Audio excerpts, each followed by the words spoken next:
Oi, gente! Tudo bem com vocês? Sejam bem-vindos a mais um vídeo aqui desse canal. O vídeo de hoje é um vídeo de caso criminal, como é o nosso segundo vídeo da semana. Então eu trouxe um caso bem interessante. É um caso que é bem conhecido, mas eu achei importante trazer aqui pra vocês, pra quem não conhece, vir a conhecer. E é isso, gente. Não esqueçam de deixar a curtida de vocês. Deixem um comentário com o que acharam do vídeo. Deixem sugestões de vídeo que vocês querem ver aqui no canal, que em breve eu vou ler e estar trazendo pra vocês.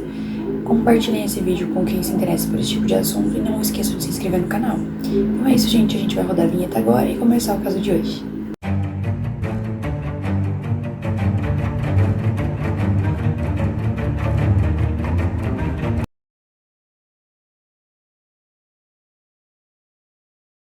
Esse caso é o caso do voo 571. Ele é conhecido dessa forma, né? Ou também conhecido como Sociedade da Neve. Inclusive tem até filme com esse nome, com esse título, que retrata tudo que essas pessoas passaram. Então é bem interessante para quem quiser assistir, para ter uma visão diferente, né? E essa tragédia toda desse desastre que aconteceu, que, né, é considerado crime ali, né, por ser canibalismo, por se tratar dessa parte. Só que eu vou explicar pra vocês ao decorrer do vídeo que o termo correto não seria canibalismo e vocês vão entender por quê. Então é isso, gente. Vamos começar lá do começo pra vocês entenderem como tudo aconteceu. Toda essa tragédia vai se iniciar no dia 13 de outubro de 1972, quando a seleção uruguaia estava indo, né, estava embarcando com o time dos jogadores de rugby para poderem jogar contra a seleção chilena. Então eles iam desembarcar lá no aeroporto de Santiago, no Chile, e lá eles iriam disputar, né, contra a seleção chilena. E entre essa tripulação, né, ela era composta por 45 tripulantes, 45 passageiros. Entre eles estavam jogadores do próprio time, né, que iam disputar ali o jogo, familiares desses jogadores e associados também. Eu vou citar alguns passageiros, né, alguns principais da tripulação aqui, para vocês terem uma ideia, mais ou menos, de quem estava naquele avião, naquela aeronave, né, no momento em que tudo aconteceu. A gente vai ter na lista de passageiros o coronel Júlio Ferradas, que era piloto, o tenente-coronel Dante Lagurara, que era o copiloto, o tenente Ramon Martínez, o cabo Carlos Roque, o cabo Ovidio Joaquim Ramírez.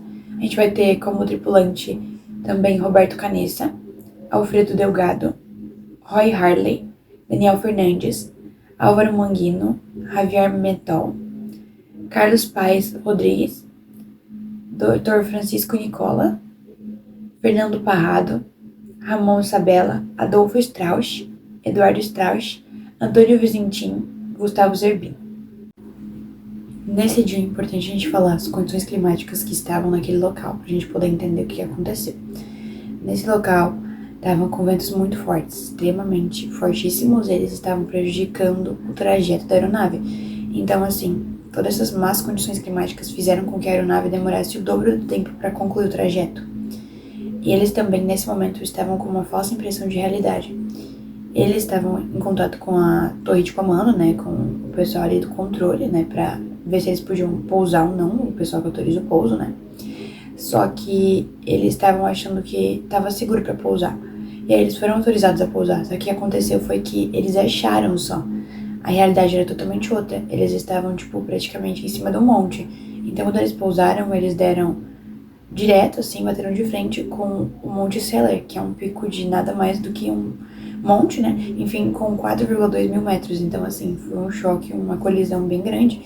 E acabou vitimando várias pessoas, né, da tripulação.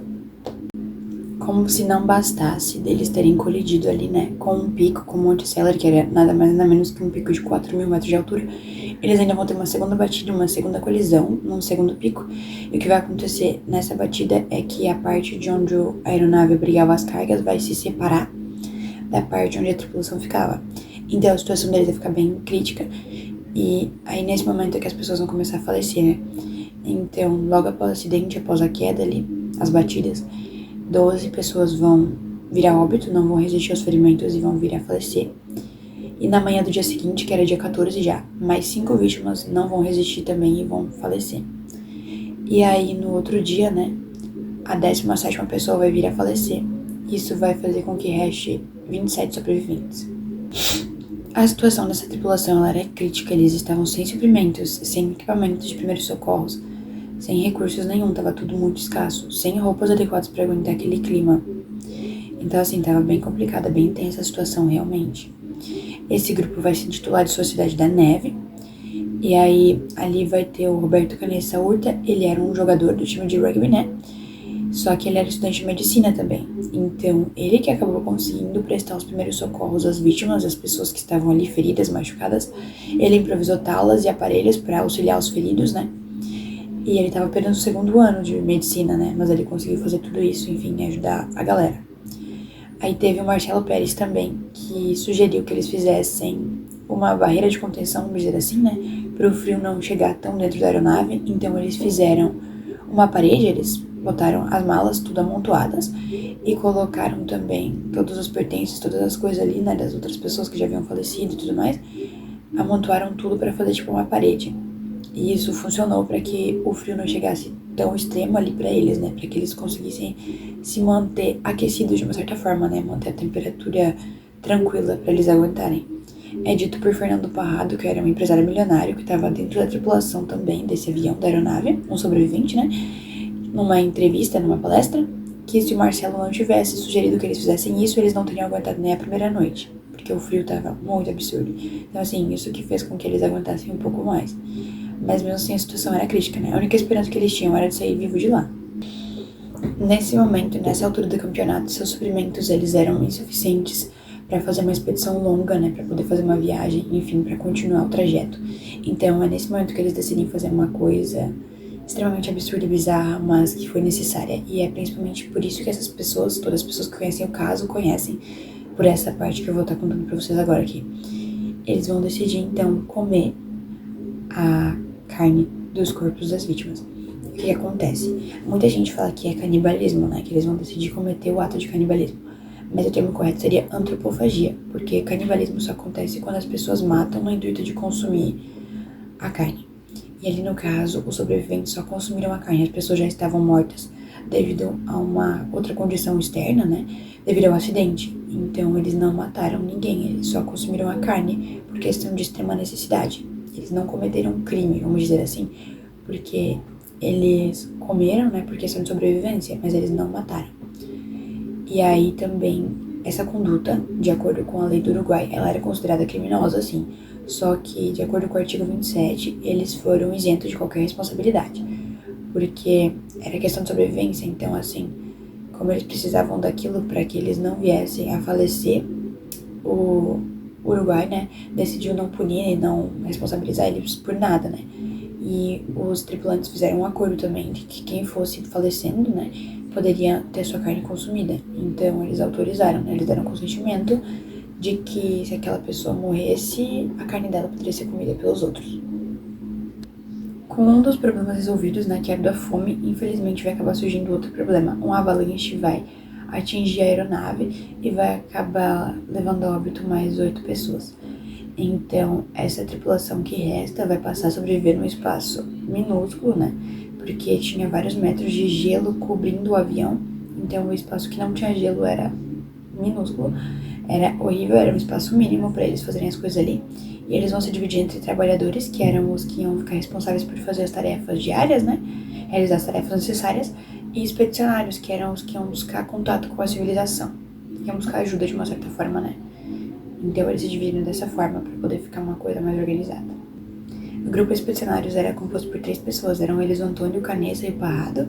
Eles então começaram a percorrer, né, andaram por dias, e aí eles perceberam que iam ter que percorrer uma distância muito maior. Então nesse momento o Antônio ele volta para a aeronave e ele deixa o seu suprimento com os outros 2 expedicionários. Canessa e Parrado continuaram na expedição. Após 10 dias de expedição eles avistaram um vaqueiro a cavalo. Sérgio Catalã era o vaqueiro, né, que foi responsável ali por ajudar eles, então ele vai lá, ele consegue auxiliar. E é então no dia 22 e 23 de dezembro que eles iniciam uma operação de resgate e todos os 14 sobreviventes da aeronave são resgatados, né, após 72 dias de desespero e angústia. Todos após isso vão ser encaminhados para o hospital lá no Chile, em Santiago, né, porque eles estavam muito debilitados, estavam com desnutrição e vários outros problemas, né, agravados devido a tudo que eles passaram. E também foi criado depois um memorial para as vítimas, né, naquele local em homenagem. E todas as pessoas foram levadas para o hospital para poderem ser tratadas, né. Eu vou estar deixando para vocês uma ordem cronológica, para quem quiser ler. porque acho que vai ficar chato de eu ficar lendo, mas pra entender mais ou menos como tudo aconteceu certinho, assim, a hora que o avião caiu, quem morreu primeiro e como foi desenrolando todos os fatos. Então eu vou estar deixando pra vocês aqui na tela e vocês leiam, se quiserem. Pausem o vídeo pra ler, enfim.